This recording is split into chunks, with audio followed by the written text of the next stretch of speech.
The metaverse is emerging as the next big technology platform and promises to be the next frontier for human experiences on the internet. Into the Metaverse covers companies, technologies, and trends that are bringing these promises to life. Join creator and host Jonathan Ross-Friedman, founder and CEO of Supersocial, as he interviews the brilliant minds that are building, shaping, and investing in the metaverse. Welcome to Into the Metaverse. I'm Jan, and joining me today is Justin Hochberg.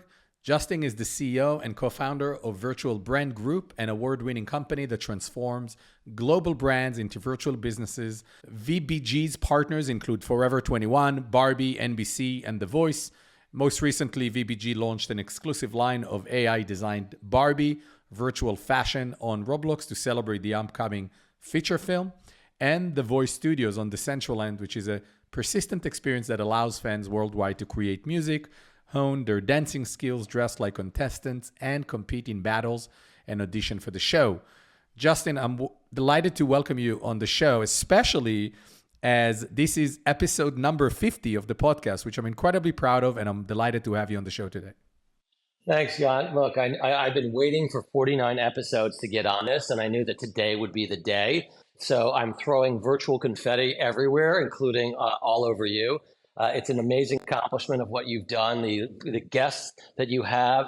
I'm lucky to be among them, and I'm going to try and sort of do my best to, amp it up a little so that you quickly get to 100. Thank you. Appreciate it. Really kind of you to say that. And with that, let's kick off. Let's dig in. So first, the question I like to ask every guest on the podcast is, how do you define the metaverse, Justin? The metaverse has three different definitions, and I'm going to use the simplest. Given the fact that the word metaverse is literally just a phrase in a book from 30 years ago that has no technical meaning, it's just a marketing term, but has taken on a life of its own, just like people no longer say tissues, they say Kleenex. They don't say petroleum jelly, they say Vaseline. The metaverse largely, from technological to consumer adoption, is just simply the next iteration of the internet and a various amount of different protocols. And it allows you to do new things. As I like to say, this podcast is being done face-to-face over a Zoom, and we are using the internet. But I never thought about that. Nobody cares how the internet works, unless you're in the IT department. And I just want to know that books come cheaper and faster. And the technology for the metaverse is just the logical evolution of a new way to use technology that has a variety of benefits. And once we stop talking about what it is and versus what it can do for you, I think we're going to get a lot more people who are like, yeah, I need that. I love the energy and kind of the focus on, sure, may or may not be interesting what it is and how it works, but really what matters is how it's going to impact people and shift human behavior and serve businesses and so on and so forth. And so on the back of this approach to how you define the metaverse, one of the things that I'm personally been excited from the beginning, and one of the motivations that played for me to get into the space, is really this phenomena that in the metaverse, in these massive virtual worlds, people are going to be manifesting themselves and their personalities and their cravings, their desires from the lens of a 3D avatar. And when you think about that, it means a ton of things around creativity, ingenuity, human expression, collaboration, socialization. So I want to double click on that for a sec and talk about avatars, and what in your mind is the role of 3D avatars in making virtual worlds the next frontier of the consumer internet? Great question, Jan. So I guess I would start with this. Since the dawn of humankind, we have been playing with dolls, right? Bringing it a little bit forward from cave person times to today, as you mentioned in my introduction, we are creating the world's first Barbie virtual fashion that will be launching in conjunction with the movie and Forever 21. It's a collection that exists in stores, on e-com, and exclusively on Roblox. And that's apropos to your question, because Barbie is one of the world's most iconic personalities where people play with. 150 Barbies are sold every minute. So in my brief answer, we've sold 300 of them. And the reason why that works is because we love to take characters and play with them, dress them, give them agency. The difference between Barbie and now dressing up like virtual Barbie on Roblox, which is what we're doing, is that you get to be that character. You get to go in that world dressed in that outfit with your, friend who might be named Ken in that, wear that surfboard or those bright day glow yellow rollerblades that we've all seen in the ads. And so agency and being the character is a leap forward as a benefit. The benefit is self-expression to be what you want to go through the world, which in the physical world is hard. That's the benefit. I do subscribe to that. And I think more than that, when, it's a question I'm being asked a lot, which is, how do you think about virtual identity and the connection of virtual identity to real life?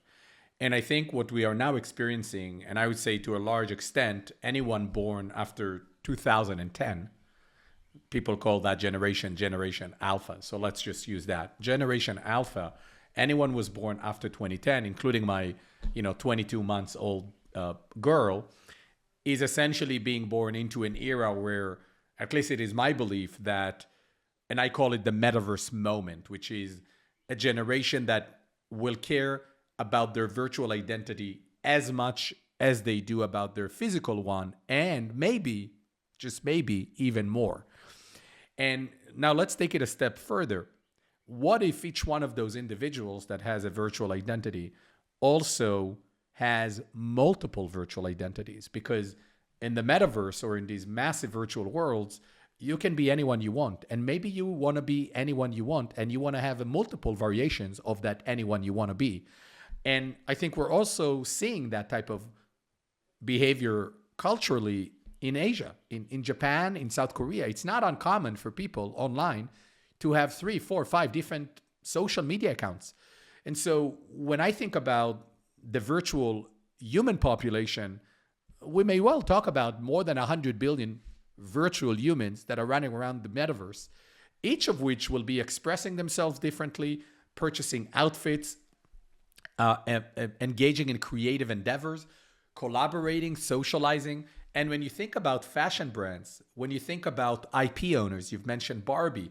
When you think about beauty brands, Super Social, we worked with NARS Cosmetics last year on the Roblox platform. When you think about all of those brands that have an emotional connection to human beings, do you think we're talking about a whole new era of what brands are going to want to create as part of their IP in a way that surpasses beyond our wildest imaginations at the moment? I think you're absolutely right. What I would say, though, is the question I ask myself is, how did we get here, and where are we going? And when I think about that, I think that at any age, we have in the physical world many different ways we present ourselves. The way we act at work is probably not the way we act amongst our best friends from, say, high school or college, which is probably not the same way we act or dress or what we do with our kids, right? And so we actually already have multiple versions of ourselves in terms of how we present ourselves, our behaviors, who we connect with. And I think what we're just simply saying is, look, in a world where all the barriers to being those different people are removed, being in an outfit that's a sports star versus an astronaut versus a ballerina, that doesn't have any switching costs.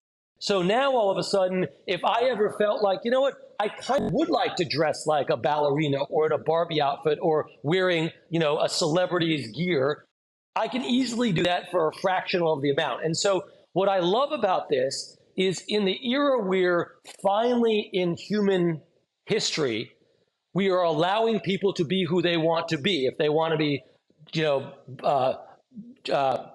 gay or lesbian or straight, or they want to be a they, you can do that. And now we're saying, now you can do anything you want.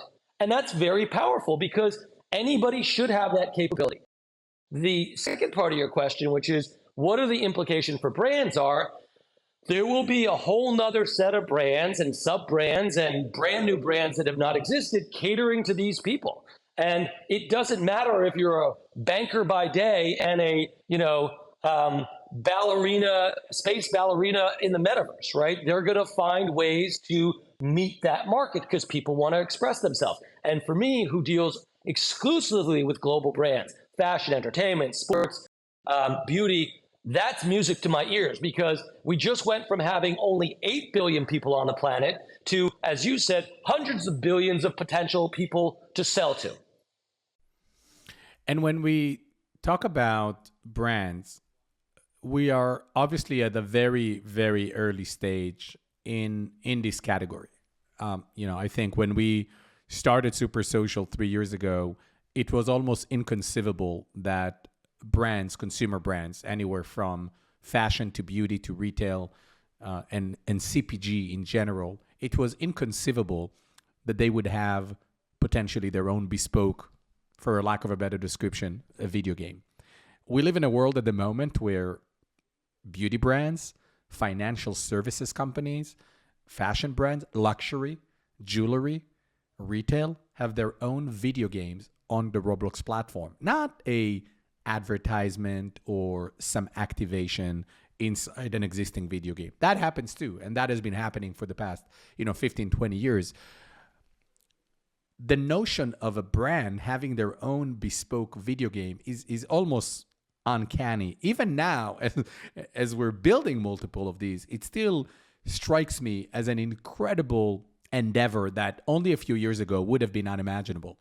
And a lot of that is happening on these next generation platforms like Roblox, Fortnite Creative, Minecraft, particularly on Roblox at a scale that I think bigger than anyone else. And I think the reason, or part of the reason, is because the audience is there. And so the question I have for you, because I know you're talking to and working and collaborating with a lot of brands, some that I've mentioned earlier, what are you hearing from these brands in terms of the business rationale and the business objectives of what are they looking to accomplish by having a presence inside these next generation platforms? I love that question because I think it feeds into a very long historical arc about how brands show up in pop culture experiences. So I'm going to meld two stories here. Typically what happens with a conglomerate of any size when something new occurs, whether the internet, social media, Comic-Con, Sundance, Coachella, something that is cool and hip and outlier, the first thing that happens is basically the intern says, hey, this is cool. And somebody says, well, you're that age, you check it out. And that then migrates to someone who's like a manager in the marketing department because they're like, we don't know what it is, but we spend money and we don't know what the business case is because it's too nascent, so let's give it to that. And that goes through the next step, which eventually makes it a CMO function, right? So you could buy an ad in Times Square, or you could do an activation at Sundance or Comic-Con, or you could put up a world in Roblox, right? That's where it is. And that's largely where we are right now, which is it's really not very different than just buying an ad. Most brand experiences, not all, and I'd say Forever 21 is an exception, they just put it up there in lieu of activating something else someplace else, right? It's Aloe has a philosophy. They've done very well. They give away a lot of units of merchandise, but it's really a marketing endeavor to get people to understand their brand, just like if they set up a pop-up at a mall. But that's not a business. That's a marketing stunt, right? Whether it lasts for a day or 2 years, it doesn't make a difference. The second thread I want to weave through there is one of the reasons they can do that now is because the cost to build that experience is nominal, right? So let's say it's in the couple $100,000s. At best, it can actually be, if you're doing it yourself with your own team, a fraction of that. So therefore, you're thinking, well, look, I could do this pop-up experience at Coachella, or I could build an experience on Roblox, and the Roblox thing is going to last for a year. Why not do it there? Having said that, over time, with people like you and other great AAA developers, these things will become vastly more expensive. And at that moment, you will start finding brands going, well, gee, I don't know if I want to spend $3 million to build our own world. And the analogy I would use that tells me that this is going to happen is when TV first started, they were sponsored purely by one brand.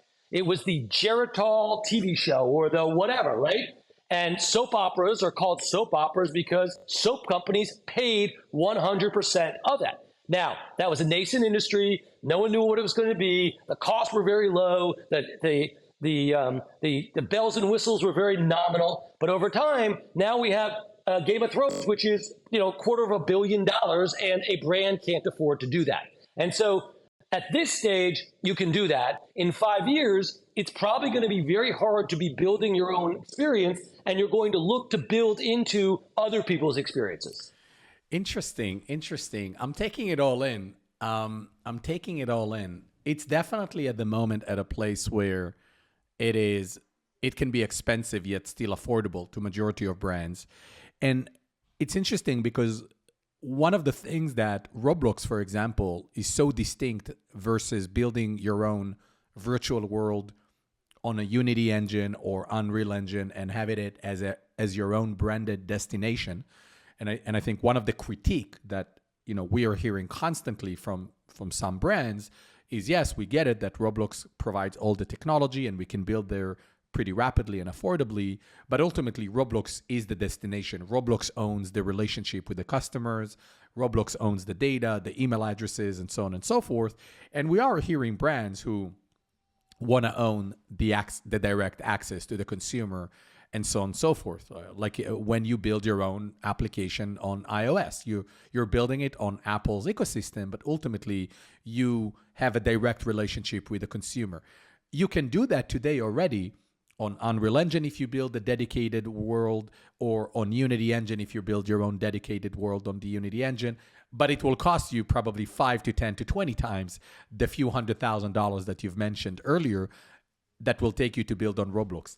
Now, I'm mentioning that as background because it strikes me that we are looking at two waves happening at the same time. One wave, which you're describing, which I think makes a lot of sense, where the stakes will be higher over time and over the years to build and sustain and operate your own world.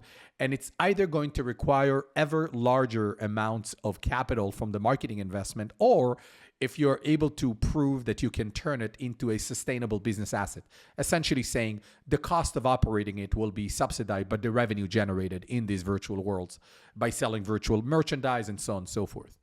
The other wave, I think, is cost going down of what it would take to actually create and produce some of those content and experiences because of, so to speak, these creator-led platforms. However, what you're describing, which I think is a food for thought for everyone listening to the podcast, and to be honest, including myself, is, are we going to look at a cost reduction over time, or will it continue to grow in the price that it will take you to build and generate awareness and attracting the users and maintaining that engagement, which I call, persistent presence, right? Really what you want as a brand is a persistent presence on this platform. Like you have a persistent presence as a website, you have a persistent presence on a phone in the form of a mobile app. I think we are so early, it's still unclear what is really the level of investment that will be required from brands and IP to have a persistent presence on some of these platforms that we were describing, like Roblox and Fortnite Creative. Yeah, I do think it is. I mean, I guess what I would say is when we work with conglomerates, we basically propose a 3-stage strategy, which is, look, everybody understands that Roblox has the biggest scale, Fortnite being number 2, Minecraft being number 3. And so if you're a brand, you have blinders on, and your blinders are, you just look at scale. You're in the media buying business. So I'm thinking, should I buy an ad on NBC or should I put up a world in Roblox? What is my ROI? What's the total addressable market? Oh, Roblox has 230 million people. Great, that's big. We should go there. And if you're looking at it just from that lens, it's really very I think it's really quite limited in what you're going to get, because what it doesn't account for, and you have referred to this, is you are investing your time to build a brand on somebody else's land. Have we not learned that building a business on Facebook is a disaster? Now, yes, you might generate more people, but when they change the algorithm, or they change the privacy, or they don't want you to pull content off, or they want to do whatever they want to do that impacts your business, you're screwed. And as I say, if Apple can change the terms of its a store, and Facebook is fighting them, then what's going to happen to you, me, and the average brand? You're done. So it's awesome to be where there's a lot of people, especially today, if you're a marketing agency that is lensing it through number of people, cost per acquisition. If you're trying to build a legitimate business, then you need to be thinking about the following things, which is setting up places like on Roblox or Fortnite or Minecraft where there's a volume, where you can get enough people to try what you're trying to do. Test with a big number of people. At the same time, all of these decentralized platforms where you can own your experience, own the data, create the rules, take almost 100% of the sales margin, not worry about Facebook, not worry about someone trying to tell you how you can advertise. That's part two. So owned closed walls, Roblox. Own your own space on an open platform, Decentraland, Upland, Sandbox, etc. And then third strategy is take your products, clothing, fashion, goods, services, rewards, and find a way to have it go across. So a good example of that might be working with Ready Player Me or doing a rewards program. And so doing all three of those things is how you start building an ecosystem to meet your consumer wherever they are, and not find yourself in 3 years dependent on the next version of Facebook, which is you're at their whim. I think what I like about what you're describing is the fact that ultimately all of these next generation platforms, in a way, they're a channel. And just like when you are creating physical merchandise, let's say you're a clothing company, you make clothes.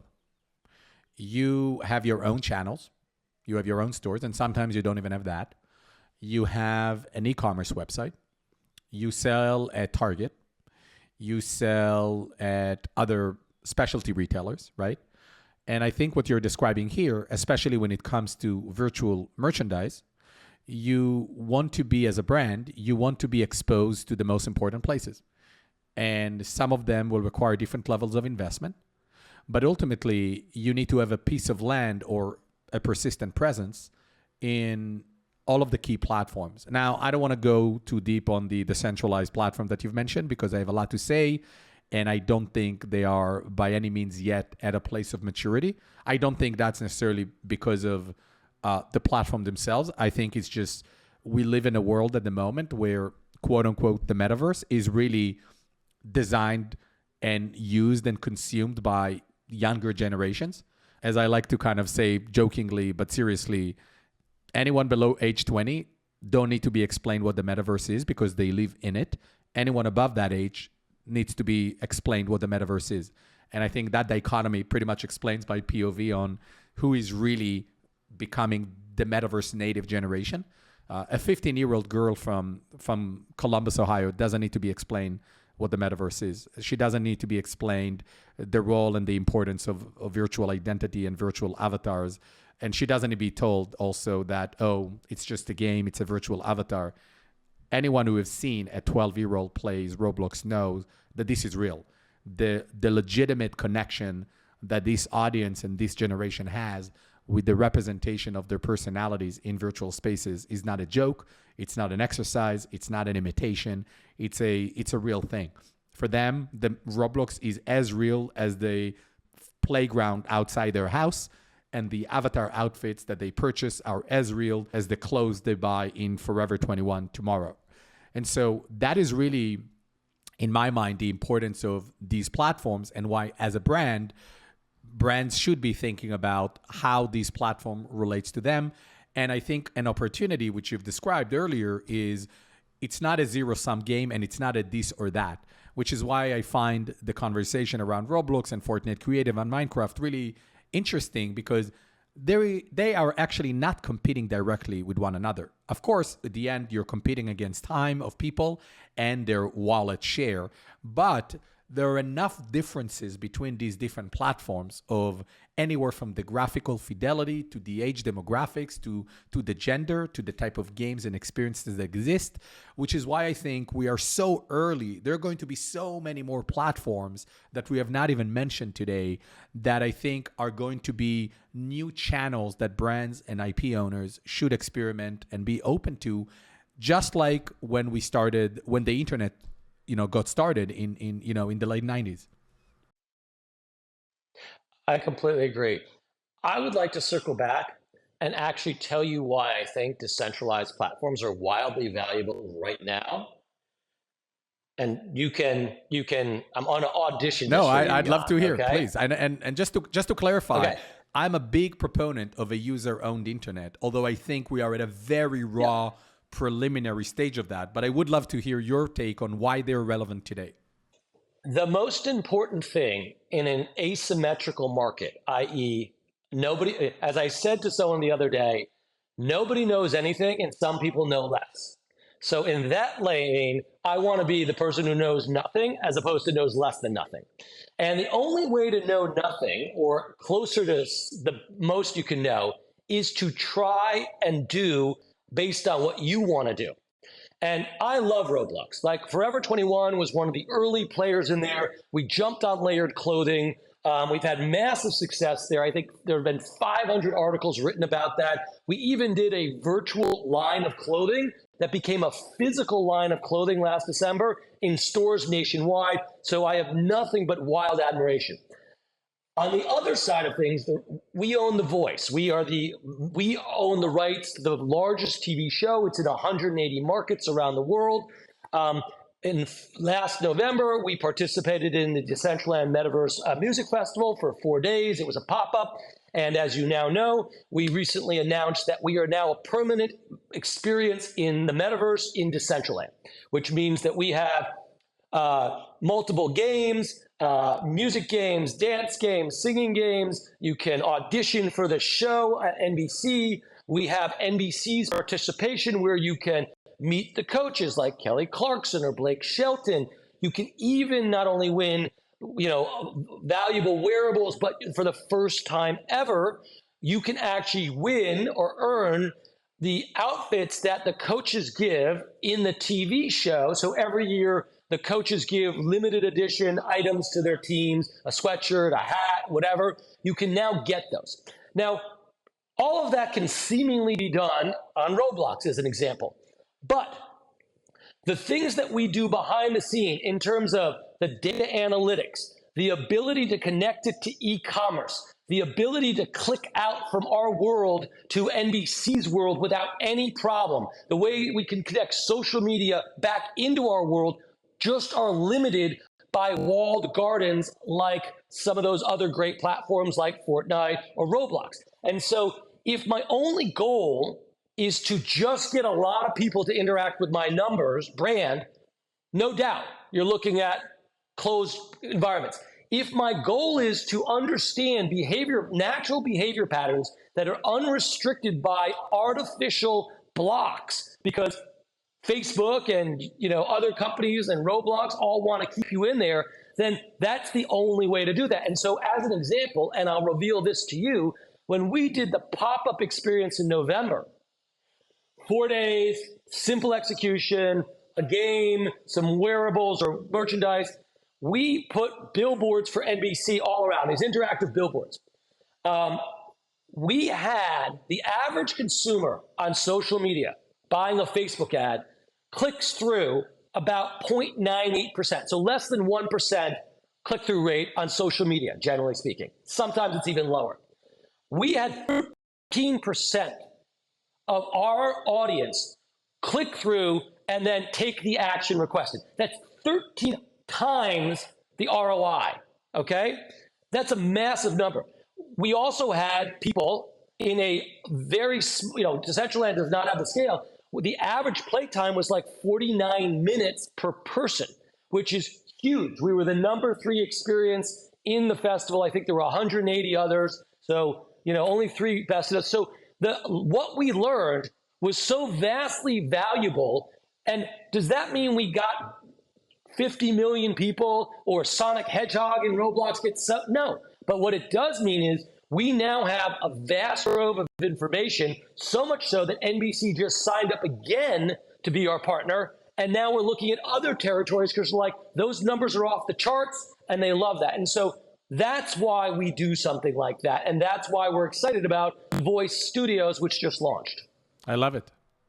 And look, I get it. My only point of critique on your hypothesis would be the timing. And I think that I have a lot of respect for platforms like Decentraland, especially with their open source DNA and Sandbox. And I think there's a lot of interesting experiments happening with companies like Mythical and Yuga with their other side. So we're definitely at the precipice of a real change in platforms. Now, as I said in a interview last year on one of the crypto media publications, I don't remember the name. I said I'm not a maximalist, and I'm also not a minimalist. I think ultimately, like in a lot of things in life, the truth is somewhere in the middle. Now, I do believe that some of those quote unquote closed platforms will have to prove that they can evolve with the change. I think the change will be dictated not by technology. The change will be dictated by human behavior and where people go. I think people are smart. They vote with their legs. If people will want a fully decentralized user-owned internet and they are fine with trading that off with a more simple, straightforward, easy interface, all of the things that made Web 2, let's not forget why Web 2 was born. Web 2, i.e. Facebook, Instagram, YouTube, all of those platforms were born because they took a lot of what was possible on the web in terms of creation, and they made it easily accessible to create and consume for billions of people around the world. Amplified, right? That's the number one thing. That's it. It's and amplified by right? incredible devices like the iPhone that took something that maybe 500 million people could access on PCs, and they made it now into something that 6 billion people can access with a smartphone, right? And so that is something that I think the jury is still out on.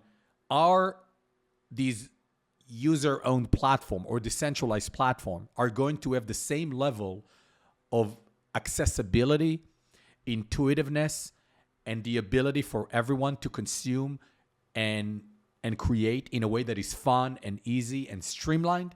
If the answer is yes, I think we do have a chance for having a world and an internet that is more decentralized than centralized. I think it will take time. And I think what also is unclear, and I believe it's a big question mark, what are those big platforms like the Epic Game ecosystem, Roblox, Meta, et cetera, how are they going to deal with that change? And more importantly, when people talk about that interoperability, I can take my digital assets and identity and go anywhere I want, and I pick it with me and I sell it. And like all of those things will require protocols, collaboration. And it is yet unclear economically and from a business model perspective how all these platforms are going to win. Because if you don't have that win, there's not going to be large-scale collaboration. And so I think I totally get and subscribe to what you're saying in terms of the value for the brands connecting to your e-commerce, owning the data, owning your asset. Like all of that is true. But I think the reality is that at the moment we are still at a place where the amount of users that are living and consuming and spending on this decentralized platform is still relatively small versus the other platforms. And also Another thing, and the last comment is, again, that age demographics. You don't really have those under 18, under 16-year-old at mass on decentralized platform. They are mostly in those more centralized platforms. Now, that doesn't mean they're not going to come into those decentralized platforms. I'm just saying that it's likely that at least in the next 2, 3, maybe even 5 years, I'm not sure how much that is going to rapidly change in a way that makes the decentralized platform kind of the big category leaders. Well, I will answer that last piece with a simple thing, is every innovation requires, quote unquote, a killer app. I spent 5 years working at Microsoft, and I worked on interactive TV. I worked on streaming media that broke the record industry and enabled the Netflixes of the world. And if you look at the history of adoption, it's always one simple thing. So why did the internet work? Email. That's it. That was it. Right? The original web pages sucked. It was just a glorified brochure. If you think about Chat GPT and AI, they've been talking about AI for decades, and yet someone came out with something that was so interesting and easy to use that you just talk to it and it comes back to you, and in 3 months, 100 million people were using it. And so, although it seems obvious right now that maybe the ones with scale have it, all it takes is one really great benefit. And I go back to no one cares about the technology, they just care about the benefit. And so maybe that'll be on a decentralized platform, maybe that won't be. The consumer couldn't care less. They just want what they want when they want it. And that will be what dictates the next thing. I don't disagree. And I think what you've mentioned around email is true. I think the ability to access the browser on the first iPhone was a game changer.